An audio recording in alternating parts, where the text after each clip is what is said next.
Assalamualaikum warahmatullahi wabarakatuh. Perkenalkan, nama saya Rizky Rahadiansyah dari program studi informatika Universitas Muhammadiyah Bandung. Pada kesempatan kali ini saya akan menjelaskan sedikit mengenai algoritma naive Bayes. Nah, pengertian algoritma naive Bayes itu apa?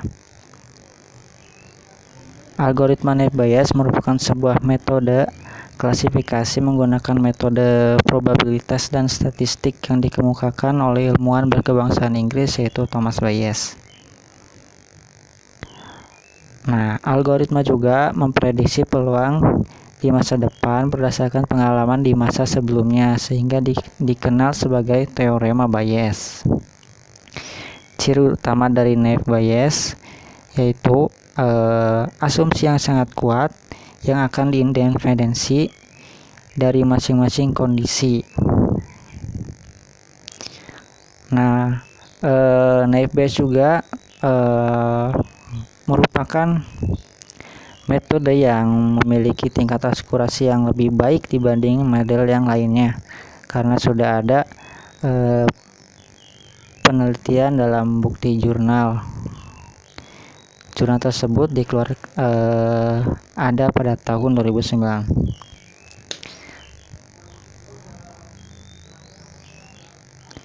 Nah, keuntungan dari penggunaan adalah bahwa metode ini hanya membutuhkan jumlah data dari pelatihan training data yang kecil untuk menentukan estimasi parameter yang diperlukan dalam proses pengklasifikasian.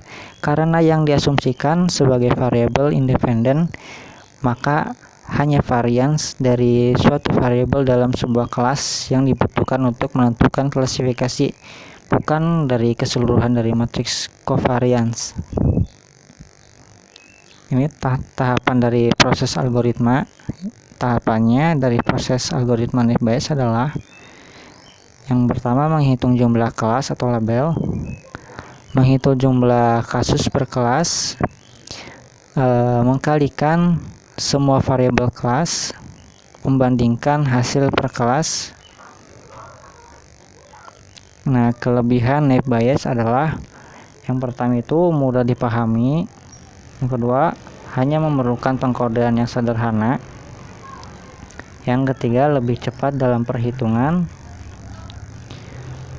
yang keempat menangani kuantitatif dan data diskrit,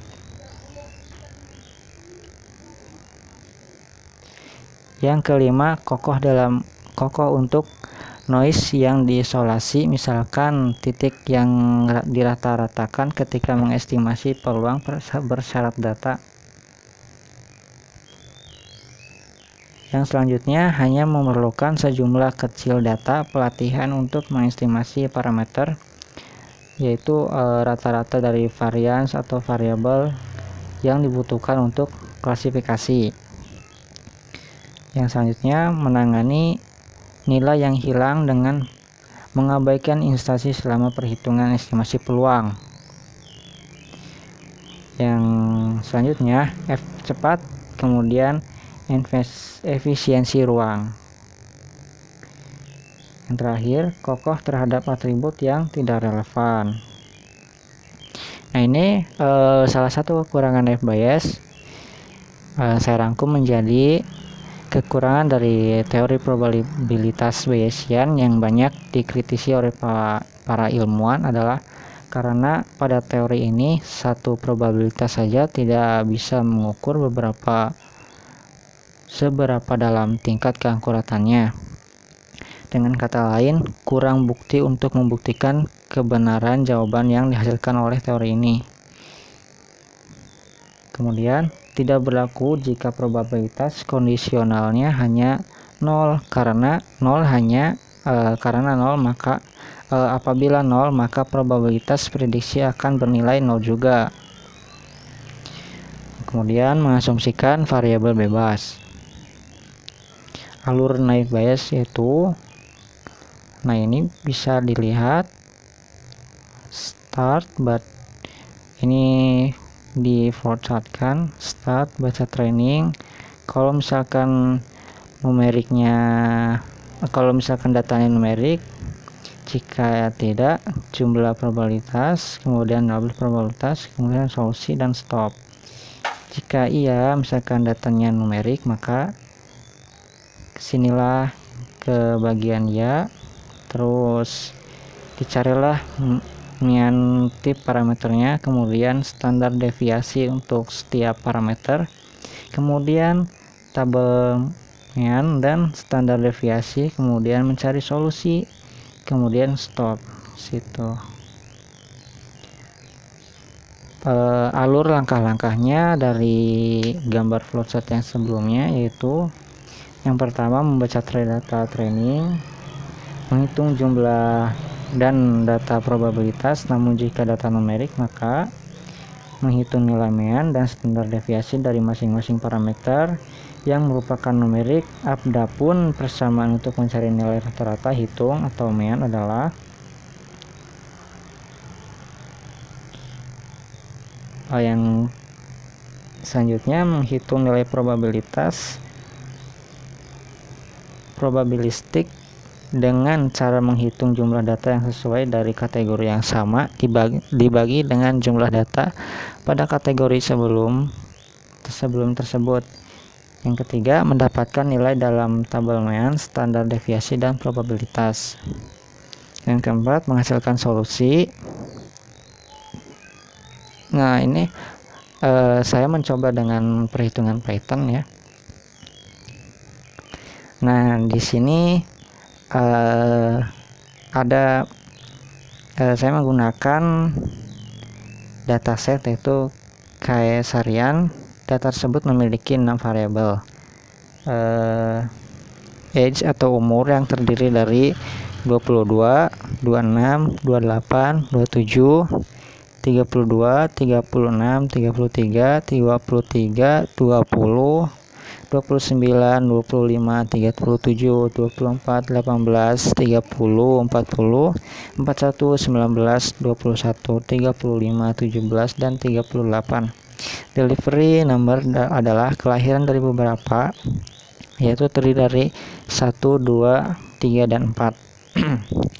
Untuk delivery time terdiri dari 0, 1, dan 2, di mana 0 timely tepat waktu, yang untuk 1 prematur, dan untuk 2 late comer atau telat. Yang selanjutnya blood of pressure atau tekanan darah yang terdiri dari 0, 1, dan 2, di mana 0 yaitu low, yang 1 normal, yang kedua high atau tinggi. Heart problem yang terdiri dari 0 dan 1, di mana 0 disingkat RPT dan 1 inept. Yang selanjutnya Caesarian terdiri dari 0 dan 1, di mana 0 no dan 1 yes. Nah, langkah pertama adalah kita memanggil dulu datanya di dalam Google Colabs atau yang Anaconda atau itunya di Jupyter Notebook ya. Saya menggunakan Google Colabs, jadi pertama kita harus memanggil library yang akan digunakan, biasa import 6ps np dan import pandas spd. Selanjutnya kita masukkan juga data yang telah dataset tersebut dalam satu folder, kemudian diberi nama. Kemudian untuk menampilkan beberapa data pada awal dapat menggunakan perintah berikut ini, Caesarian .head, nanti akan muncul. Nah, sehingga akan menghasilkan output sebagai berikut. Nah, ini outputnya. Selanjutnya kita akan mencari info dari setiap variabel yang ada. Caesarian .info dalam kurung. Nah, ini untuk info bisa dilihat.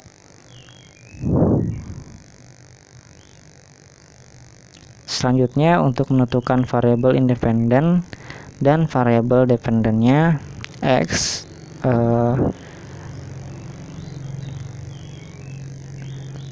variable independen x Caesarian titik drop ya. Ini bisa di ini. Kemudian variabel independen adalah apa sih? Variabel independen yaitu variabel dependennya adalah Caesarian, sedangkan variabel independennya adalah semua variabel yang ada kecuali Caesarian, yaitu age, depth number, depth time, blood pressure, health problem.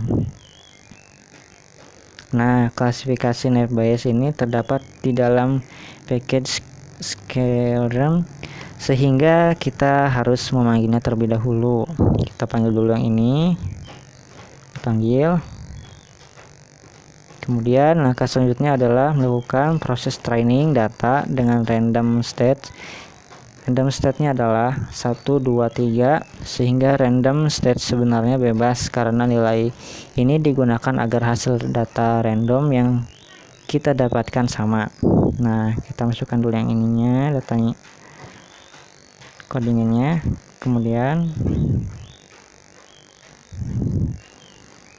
Kemudian jika kita akan melihat data testing untuk variabel independen, masukkan saja x underscore test.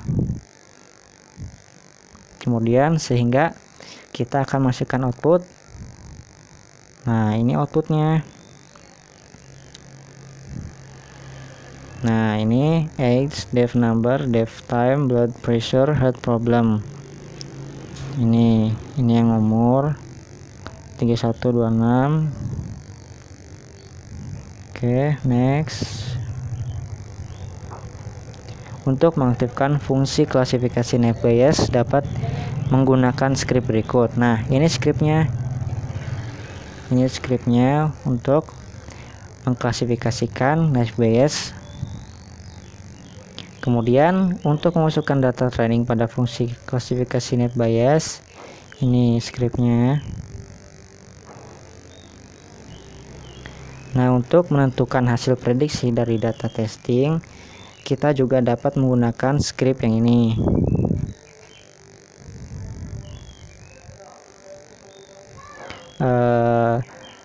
Setelah script yang barusan, sehingga kita juga akan mendapatkan output yang ini. Outputnya array. Kemudian kita juga akan membandingkannya dengan nilai testing yang sebenarnya.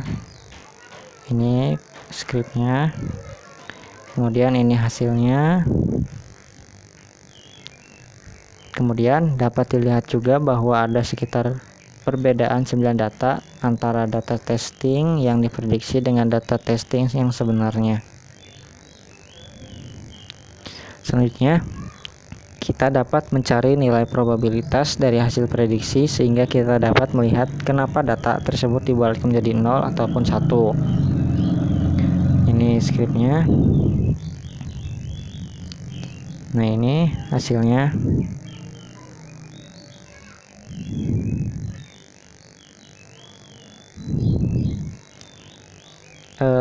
Hasil yang dapat dilihat adalah bagian bagian kanan. Misalkan data pertama 0.86 dibulatkan menjadi 1, data kedua 0.25 dibulatkan menjadi 0, begitu seterusnya. Nah, ini yang bawah. Kemudian kita juga akan membuat confusion matrix. Nah, ini scriptnya nah, ini hasilnya array yang matrix. Nah, untuk menghasilkan tampilan confusion matrix yang lebih rapi dapat menggunakan cara berikut. Nah, ini caranya. Tinggal masukkan saja yang ininya pada Google Colabs, kemudian tampilnya sebagai berikut yang ini. Ini tampilannya.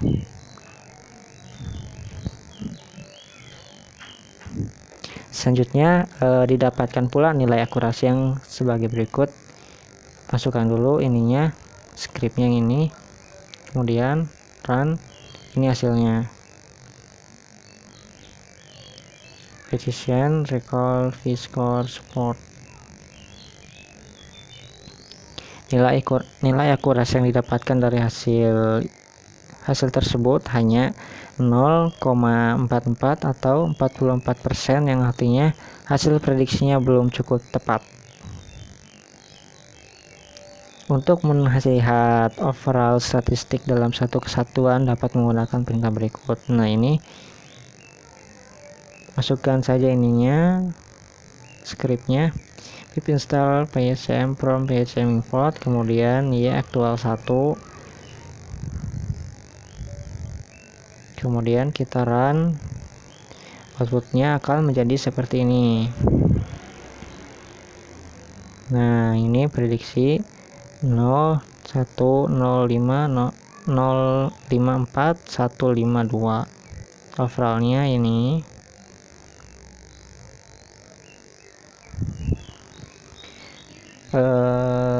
Mungkin seperti itu saja penjelasan singkat dari saya.